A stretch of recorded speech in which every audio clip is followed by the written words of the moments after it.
Hello and welcome back to the MILELE readings. We are on chapter 31, recapping chapter 30. So Nathan and Faith had to return again under the cover of darkness into the town, this time to visit the Moretti family. It was a bit of a risky venture because they didn't have their shadow guard, Mr. D, but they wanted to go because the Moretti family wanted to pledge allegiance to Prince Adani. They had heard about Hope, Eden too, and as well, they said even though Agios was seen on Eden 2 and was not in the rest of the world, he could be felt, and they felt his drawing them to Prince Adani. And so Nathan, of course, was able to help them and guide them with that pledge. He was empowered by Agios and also supported by Faith, triune connecting for him. We see that Nathan's input and critique of information received by the underground Israeli loyals was very important, and that's been affirmed by Faith. And of course, Nathan is still trying to persuade Faith that when they get to Eden 2, that if she would stay there with him, and she's of course saying she cannot abandon the world, that she has a role there.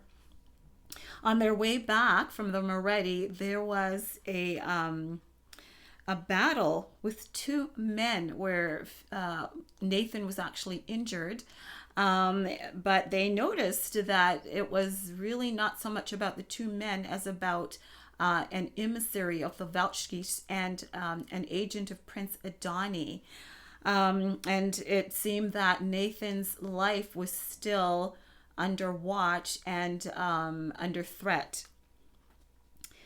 And of course, Nathan didn't miss this opportunity of himself being injured to show his feelings for Faith, which got him in trouble again, unfortunately.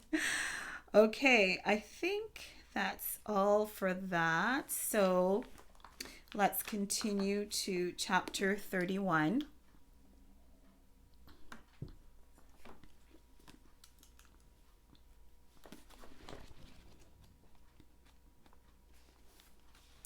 Okay, so we had learned last time that Agios had been preparing Hope and Boa to address the entire population of Eden 2, and so this is where we're at.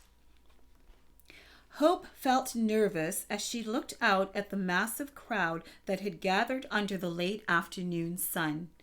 She was sitting on a high makeshift platform on the helipad close to the main military building and the runway. The runway was the largest open area to have everyone congregate, so this is outside of the compound. On Hope's right sat Governor Peter in full dress suit, and on her left was Colonel Davenport in formal military uniform. Her own softly contoured taupe skirt suit and matching heels only gave her confidence a minuscule boost. The last time they'd had this type of gathering was the year they'd formalized the decision that Eden 2 and the Council of Nations would coexist domestically and economically, but would separate ideologically. Now, 2 years later, they were faced with the conflict that had resulted from that decision. Keiko Bay's unrelenting pursuit of Hope to separate her from Eden 2 and the loyals. The small percentage of people absent for essential work would have access to the event via Eden's 2 interconnected computer network and radio waves.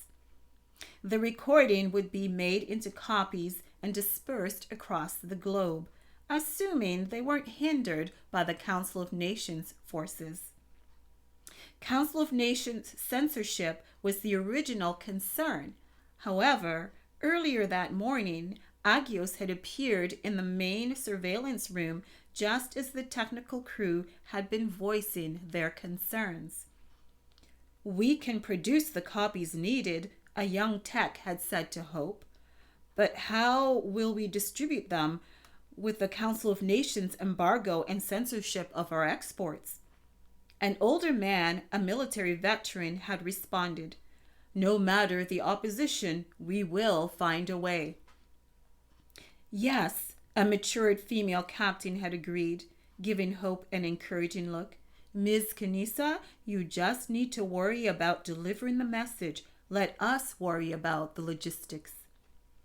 Just then, they'd been caught off guard at Agios's sudden appearance in the room, looking as if he'd been just on a marathon across the world, with his hair windswept and his bronze skin a ruddy glow. "Do not worry about their delivery," he had said. "It will be done." Indeed, lately, Agios seemed more occupied. Now, Hope wondered where he was. Excuse me. After the morning incident, she hadn't seen him anywhere.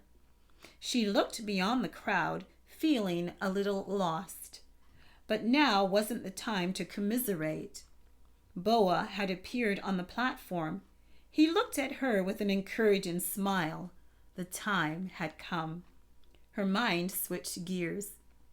Looking more formal than Hope had ever seen him, Boa was suited up in a charcoal dress suit, with his hands alternating between resting on a metal podium and orchestrating his words. He spoke into the podium's microphone, reminding everyone about the purpose of their gathering. He said, "As with 2 years ago, today's gathering is due to some major changes. It's also time for a collective renewal of everyone's hearts and minds. Let's remember Prince Adani's promise that he would return to this world. But before that, he will rescue his loyal followers from the disasters that will surely come upon the whole world." As Boa continued building the introduction to her portion, Hope looked down at her clasped hands. Indeed, she felt the weight of responsibility. Loyals across the world were beacons, but she was a beacon to the loyals. She was Prince Adani's betrothed, the representative of all those who were loyal to him. Yet she felt so inadequate. But then she remembered something Agios had said to her. He had said, "It is in your weakness that I'm able to empower you." Boa continued, "The Council of Nations wants to rule such a world. Envoy Keiko Bays desires to rule such a world, falsifying his ability to bring lasting peace. But this world will not remain in their clutches. The sovereigns will reclaim all that belong to them, including this world. We know that the Veltschis is everything polar opposite to the sovereigns. Its leader lost his favored position in the sovereign realm after he led a rebellion with a portion of the sovereign emperor's agents. Now he seeks to destroy the handiwork of the sovereigns, especially humanity, which he despises. Fortunately, the Veltschis is no match for Prince Adani." Boa grinned. How could they be, since the prince also had a role in their very existence? Hope slowly scanned the expectant faces of the crowd. Surely they all longed for Prince Adani's return as much as she did. From her first encounter with them at the atrium, to Agios's continuous presence, to her temporary transference into the glorious dimension beyond the mist, into the presence of the sovereign emperor, all filled her with yearning for more. "But how do we ensure that we remain loyal to the prince?" Boa continued. "What standard do we follow? Yes, we know the basic 10 standards of the sovereigns. Recognize they are above all. No other should take their place in our heart. Their name and what is done in their name should be honorable and not taken lightly. A day of rest each week in honor of them and for our well being. Honor parents and those who raise and provide for us. Preserve the life of others. Faithfulness to the heart and soul of marriage. Resist thievery. Practice truthfulness. Withstand yearning after what belongs to others. But what is most important? Boa paused significantly, scanning the entire crowd. Ms. Hope Kanisa will now come and remind us of what is most important. The resulting thunderous applause and cheers were almost Hope's undoing. After acknowledging Boa's smile and encouraging pat on the back, Hope stood behind the podium. She placed the truth tome on top, open to where she placed her notes. She remained silent as she looked across the crowd. Finally, the noise petered out. Her heart palpitated. The words before her swam and suddenly seemed meaningless. A warm breeze whooshed around her, then cloaked her. I will give you the words. Agios's voice inside her. She began speaking. New scene. Gideon was on the outskirts of Agri 1 listening to Ms. Kanisa on his headphones via radio waves, while at the same time observing the Council of Nations forces on the water. He could feel the heightened tension in the group of men with him. Interestingly, the thinning mist beyond Eden 2's waters did nothing to ease his anxiety. Perhaps it was because the mist had created a cocoon of sorts. He and his crew had been scouting the area since early morning, and nothing had been amiss until now. A small boat with a large white flag.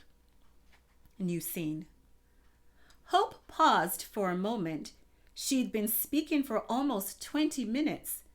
But how to remind them? How to sum it all up?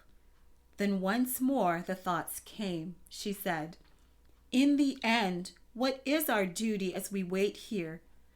Yes, we are working to feed the world. That is a most important and necessary task. But even more important is the part we can't see. The part we don't feed with natural food. The most important truth that Prince Adani has left for us is this: to obey our sovereign prince in the fullest love, and for us to channel that love in care of all humanity. Raising the truth tome in one hand, she slowly waved it over her head. We feed on these truths that should a day come when we can't feed our natural bodies, we still have been filled with food that never diminishes. We are reminded of the shortness of life in this dimension, and that there is a life that is yet to come with our Prince in his Father's kingdom, which will never end. New scene. The man before him in a pea suit was slight in build and seemed very nervous. Gideon wanted to laugh. What? Had they decided to send a lamb to put them at ease? The man had 2 military personnel with him, a young woman and a young man. You're an attorney, and you represent who? Gideon asked, not sure he'd heard the man correctly. Yes, I represent the Council of Nations state, the attorney answered. He repeated his name to Gideon, then reached for a folder from the young woman.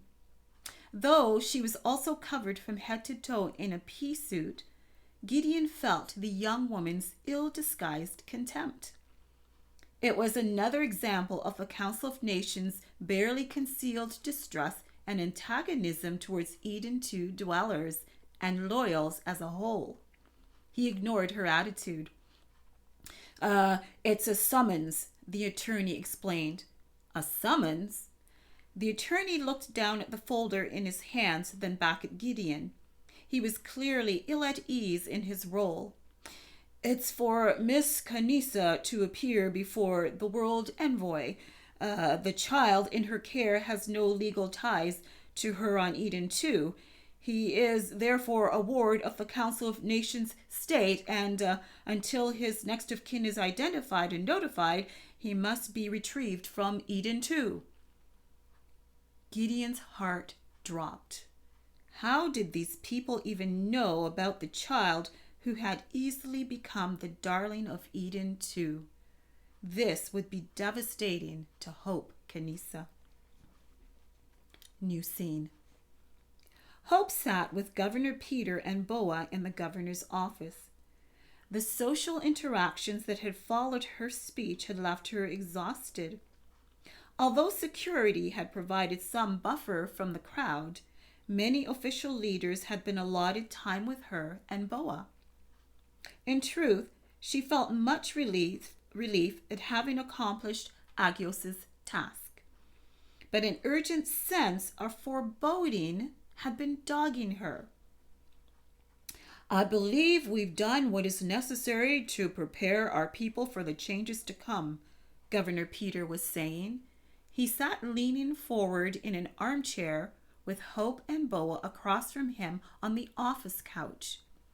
The coffee table separating them had been carefully stacked with thoughtfully provided refreshments.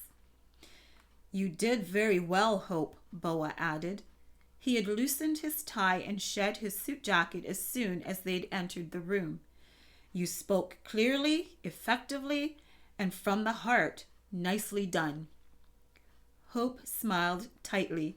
Not without Agios's help, she thought. Out loud, she said, I'm just grateful for the opportunity. Who knows if we'll get another chance?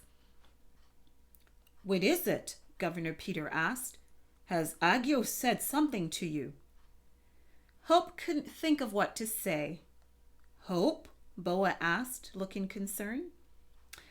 I'm not exactly sure, she said.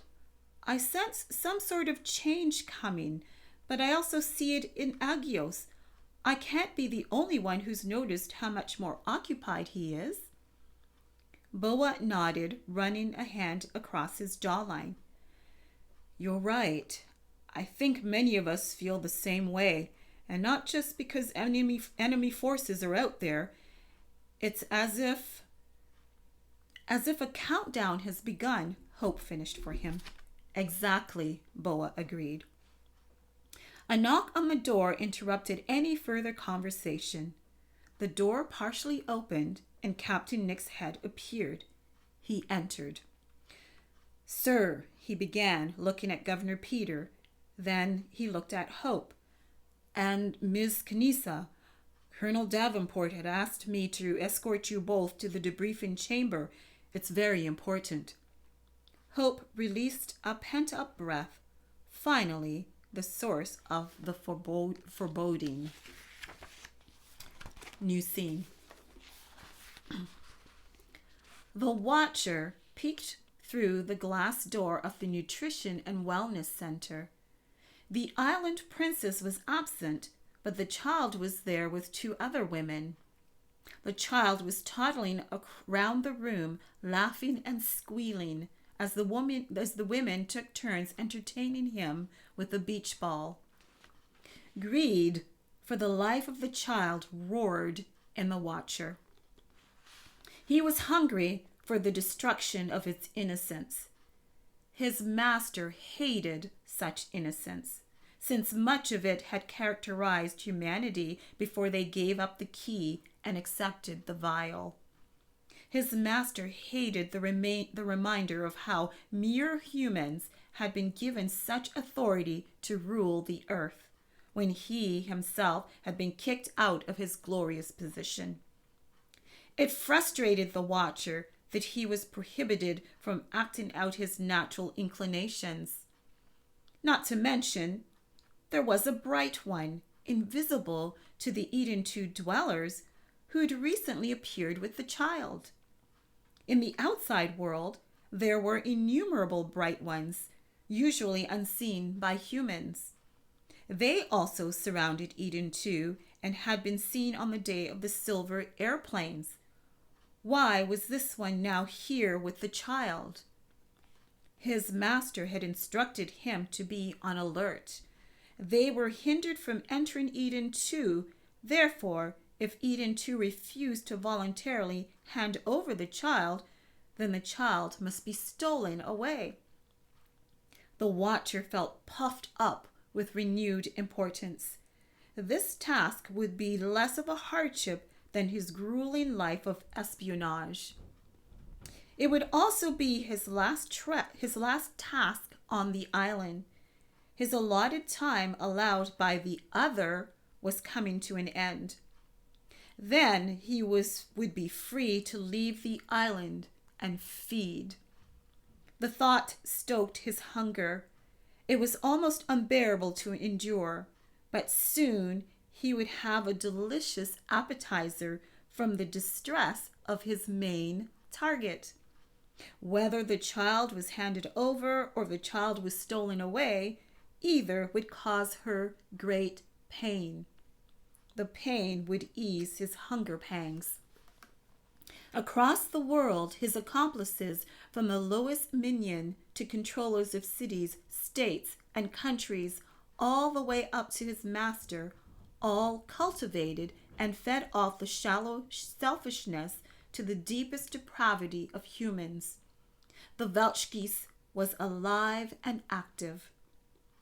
The Weltschgeist, where light was darkness and goodness was evil. However, the thing it feared the most and could not seem to overcome was something the watcher had given up long ago. Even now, hate warred in him. There was no place left for what he'd abandoned. There was no place left for love. A lot of changes are coming or beginning. So please join me next time for what chapter are we going to? 32. All right, take care.